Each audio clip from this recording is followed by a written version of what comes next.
volvía a casa. Solo eso. Era la 1 de la madrugada del 17 de junio de 2019 cuando el avión de Mackenzie Spetlucki aterrizó en Salt Lake City. Tenía 23 años, estudiaba kinesiología y enfermería en la Universidad de Utah. Acababa de pasar varios días en California despidiendo a su abuela. El viaje había sido agotador, emocionalmente difícil. Lo único que quería era llegar a su apartamento y dormir. Tomó un Lyft desde el aeropuerto, pero en lugar de darle al conductor la dirección de su casa, le dio otra. Hatch Park, un parque pequeño a pocas calles de su apartamento, en medio de la noche, en una ciudad completamente dormida. El conductor la dejó ahí a la 1:17 de la madrugada y siguió su camino. Las cámaras del parque no funcionaban esa noche. No había testigos, solo oscuridad, silencio y alguien esperando entre los árboles. ¿Por qué ese parque? ¿Por qué a esa hora? ¿Quién estaba esperando ahí? Los datos de su teléfono registrarían después lo que ninguna cámara pudo capturar. En los minutos siguientes a su llegada al parque,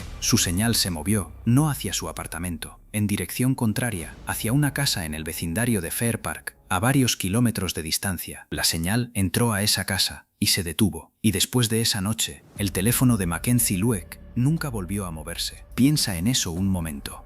El teléfono entró a esa casa y nunca salió. Mackenzie había crecido en El Segundo, una ciudad tranquila cerca de Los Ángeles. Era miembro de la hermandad Alpha Chi Omega, una de las organizaciones estudiantiles más activas del campus. Sus compañeras la describían como alguien que llenaba cualquier espacio con su energía, que hacía que los momentos ordinarios se sintieran importantes, que siempre tenía algo que decir y algo que dar. Había elegido estudiar enfermería porque quería cuidar a otros, porque encontraba sentido en estar presente cuando las personas más lo necesitaban. Tenía amigos que la adoraban, una familia que la amaba, un futuro que todavía estaba por construirse. Esa noche ninguno de ellos sabía dónde estaba, y ninguno de ellos imaginaba que mientras el avión aterrizaba y ella tomaba ese lift, alguien en Salt Lake City ya la estaba esperando con un plan que había tardado semanas en preparar. Un plan del que Mackenzie no sabía nada. Un plan del que nadie, excepto una sola persona, sabía absolutamente nada. ¿Quién era ese hombre? ¿Cómo llegó hasta Mackenzie? ¿Y qué pasó dentro de esa casa esa noche? Eso es lo que vamos a descubrir juntos. Mackenzie no había desaparecido de repente. Había desaparecido en silencio, sin escándalo, sin señales de alarma visibles.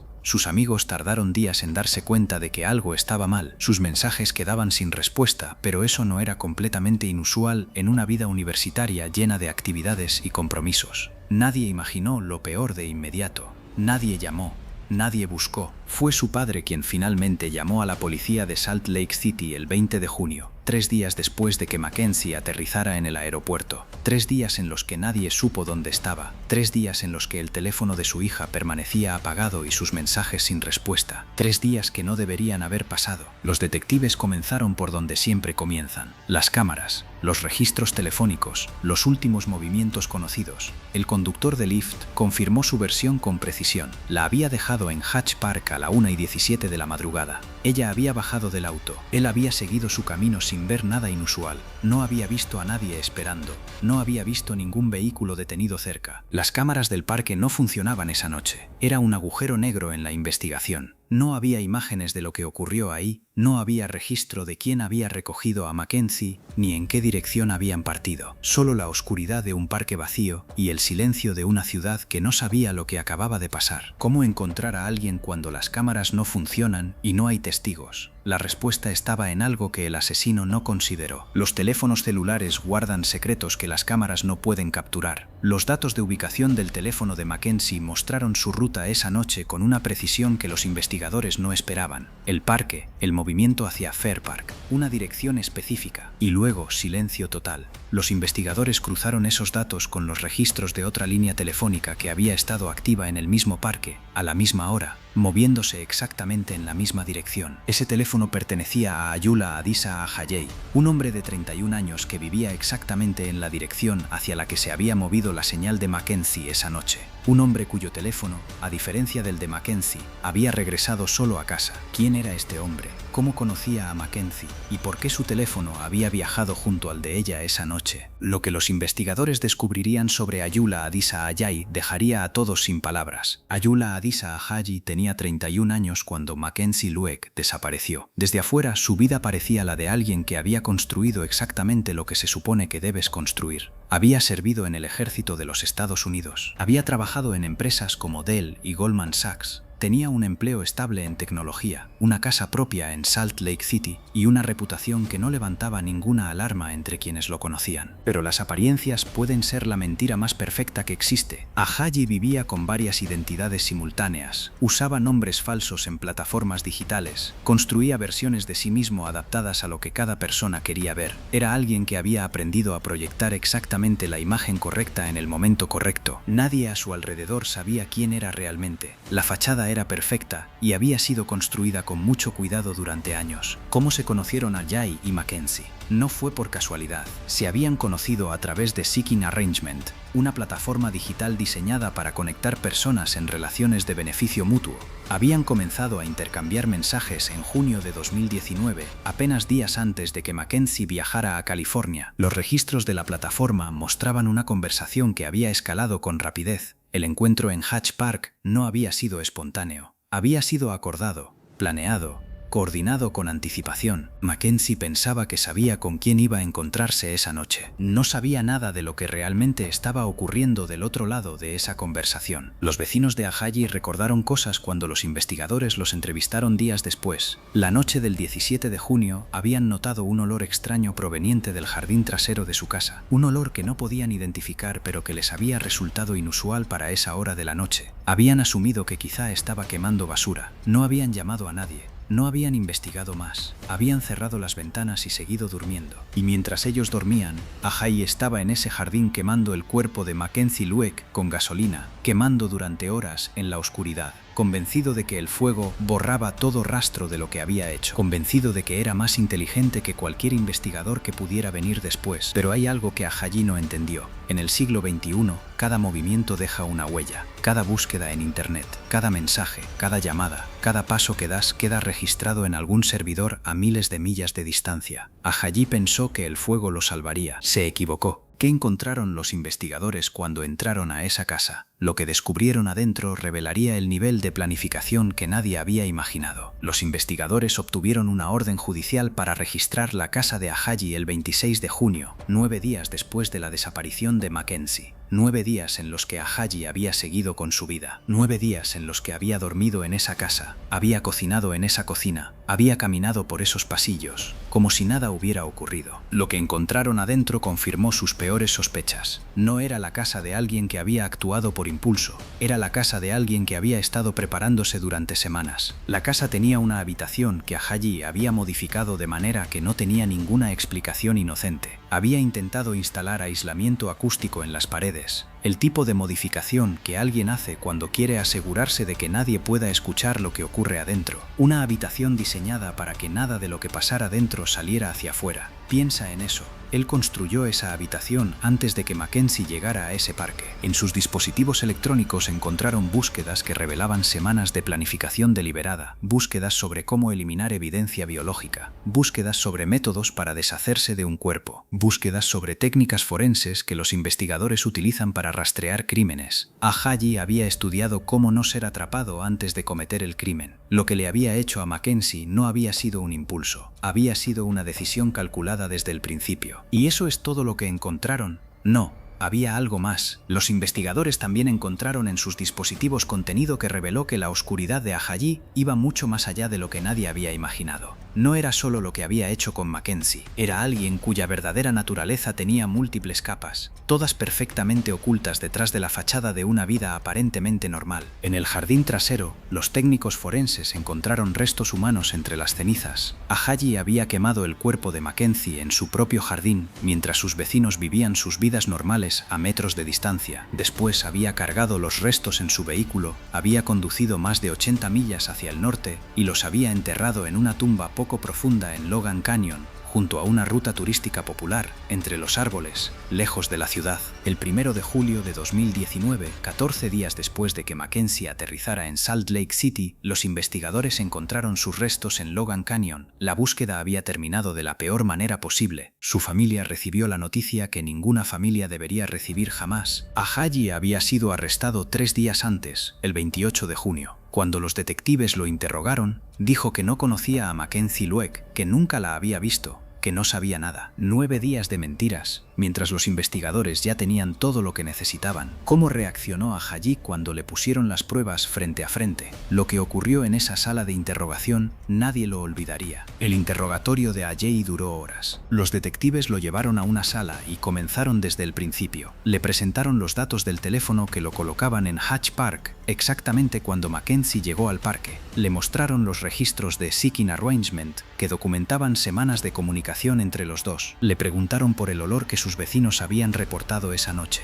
por las marcas en el jardín, por las búsquedas en sus dispositivos, por la habitación con aislamiento acústico. Ajayi siguió negando, siguió construyendo una versión que la evidencia ya había destruido completamente. Pero algo en su comportamiento llamó la atención de los detectives. En cierto momento del interrogatorio pidió una cobija. Dijo que tenía frío. Tenía dificultades para respirar con normalidad. Era la reacción de alguien que sentía que las paredes se cerraban pero que todavía creía que podía salir de ahí. No podía. Los técnicos forenses habían encontrado restos de ADN de Mackenzie dentro de la casa a pesar de los extensos intentos de Ajayi por limpiar cada superficie. Las búsquedas en sus dispositivos mostraban una cronología que comenzaba semanas antes de la desaparición, continuaba durante la noche del 17 de junio y se extendía a los días posteriores con consultas sobre técnicas forenses y eliminación de evidencia. Era el registro digital de alguien que había planeado cada paso y que después había intentado desesperadamente borrar lo que había hecho. ¿Y sabes qué hizo Ajayi en los días siguientes a la muerte de Mackenzie? Mientras su familia la buscaba desesperadamente, siguió usando aplicaciones de citas, acordó encuentros con otras mujeres, continuó su vida como si nada hubiera ocurrido en ese jardín trasero, como si Mackenzie nunca hubiera existido. En una entrevista posterior, Ajayi admitió algo que dejó a todos sin palabras. No había matado a Mackenzie en un momento de ira, no había sido un accidente. Había querido saber cómo se sentía quitar una vida. Quería experimentar eso. Esas fueron sus palabras, pronunciadas con la misma frialdad con la que había conducido 80 millas para enterrar los restos de una joven de 23 años en un bosque. Y Mackenzie no era la única víctima. Los fiscales descubrieron que otra mujer había sobrevivido un encuentro con Ajayi y había logrado escapar. Su testimonio reveló que lo ocurrido con Mackenzie no había sido un acto aislado, sino parte de un patrón. Era alguien que había buscado activamente la oportunidad de hacer daño. El caso de Mackenzie Luick no era el comienzo, era parte de algo más oscuro. ¿Cómo termina la historia de un hombre que creyó que podía actuar con total impunidad? La respuesta llegó en octubre de 2020 y cambió todo. En octubre de 2020, Ayoola Adisa Ajayi se declaró culpable de asesinato en primer grado, secuestro agravado y obstrucción de la justicia. No hubo juicio. No hubo semanas de testimonio público. No hubo oportunidad para que la familia de Mackenzie escuchara cada detalle de lo que le había hecho a su hija frente a un jurado y frente al mundo. La declaración de culpabilidad fue una decisión calculada, como lo habían sido todas sus decisiones. Al declararse culpable evitó enfrentar cargos adicionales relacionados con la otra víctima que había sobrevivido. Evitó que ciertos detalles del caso se ventilaran completamente en público. Evitó un juicio que habría expuesto cada capa de lo que era realmente. Pero no evitó la consecuencia más importante. El juez lo sentenció a cadena perpetua sin posibilidad de libertad condicional. Ayoola Ajayi no saldrá nunca. El hombre que creyó ser más inteligente que todos pasará el resto de su vida en una celda de 4 paredes, lejos de las aplicaciones de citas, lejos de las plataformas digitales, lejos de cualquier posibilidad de hacer daño nuevamente. La familia de Mackenzie estuvo presente en la audiencia de sentencia. Su padre habló. Sus amigos hablaron, las personas que la habían conocido y amado dijeron en voz alta lo que el sistema judicial a veces olvida decir, que detrás de cada número de caso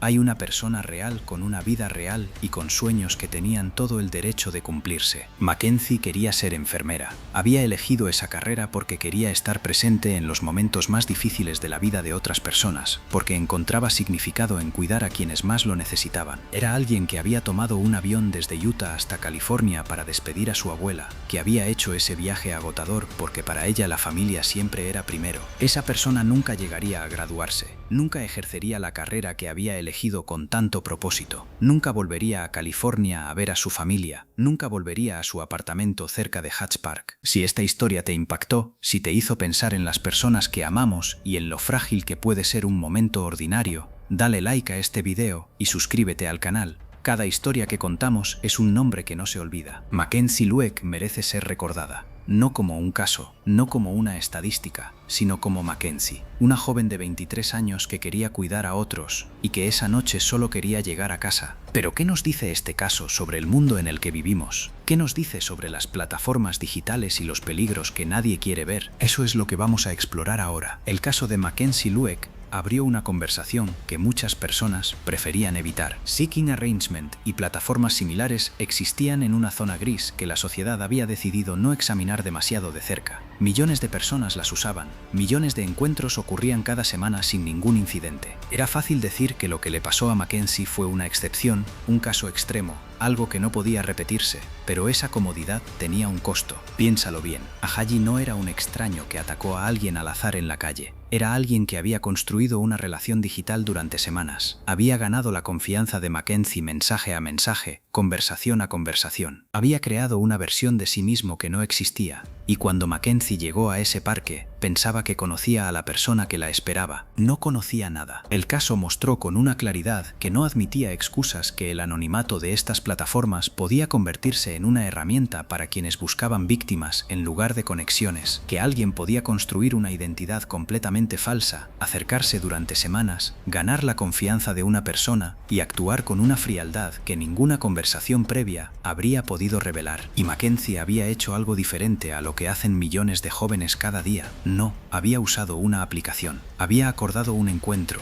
había tomado las precauciones que en ese momento le parecieron razonables. No había ninguna señal visible, no había ninguna advertencia, no había ninguna manera de saber que del otro lado había alguien que no buscaba lo que decía buscar. Esta es una conversación que las comunidades latinas conocen de cerca, aunque muchas veces en versiones diferentes y con capas adicionales de vulnerabilidad. Las jóvenes que llegan a Estados Unidos sin redes de apoyo establecidas, que navegan un país nuevo en un idioma que no es el suyo, que recurren a plataformas digitales para construir conexiones en un lugar donde no conocen a nadie. Para ellas el riesgo no es solo el que Mackenzie enfrentó, es también el riesgo de no saber a quién acudir cuando algo sale mal, de no conocer los recursos disponibles, de que el miedo las mantenga en silencio exactamente cuando más necesitan hablar. El peligro no discrimina por origen, ni por idioma, ni por estatus migratorio, pero la capacidad de enfrentar ese peligro sí depende de tener acceso a información y a recursos. Y ese acceso no está distribuido de manera igualitaria entre todas las personas que viven en este país. La historia de Mackenzie Lueck no es solo la historia de lo que le hizo un hombre en Salt Lake City una noche de junio, es también la historia de una conversación que todavía no ha terminado. ¿Qué queda cuando la justicia llega pero la persona que amabas ya no está?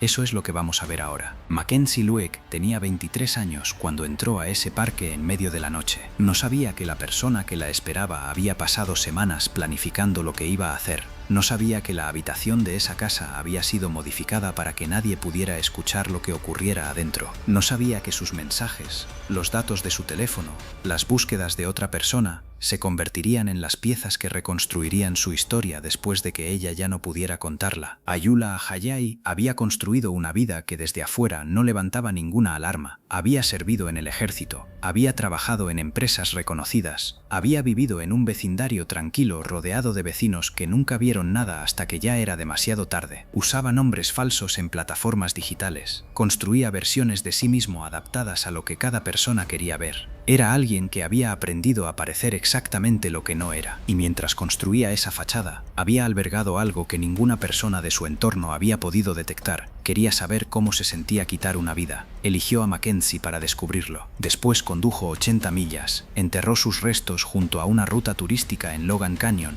y regresó a su casa. En los días siguientes siguió usando aplicaciones de citas, siguió acordando encuentros con otras mujeres, siguió viviendo como si nada hubiera ocurrido en ese jardín trasero. No hay manera de entender eso que lo haga menos devastador, no hay marco que lo contenga, no hay explicación que alcance. ¿Cómo puede alguien hacer eso? ¿Cómo puede alguien seguir con su vida como si nada después de lo que hizo? Esa pregunta no tiene respuesta, y eso es exactamente lo que hace este caso tan perturbador. Lo que sí existe es el recuerdo de quién era Mackenzie antes de esa noche. Una joven que había volado a California para acompañar a su familia en un momento de duelo. una estudiante que quería dedicar su carrera a cuidar a otros, una persona que llenaba las habitaciones con su energía y que tenía un futuro que todavía estaba completamente por construirse. Todo eso fue interrumpido en un parque a la 1 de la madrugada por alguien que nunca la vio como una persona, solo como un medio para satisfacer algo que existía únicamente en su propia mente. Ayula Ayay cumplirá cadena perpetua sin posibilidad de libertad condicional. No saldrá. Pasará el resto de su vida en una celda sabiendo exactamente lo que hizo y sabiendo que lo eligió deliberadamente, que no fue un accidente, que fue una decisión. Mackenzie Luek tendrá para siempre 23 años, para siempre estudiante, para siempre la hija que voló a California para despedir a su abuela y nunca regresó a casa. Su nombre permanece, y mientras su nombre se pronuncie, Mackenzie Luek no desaparece.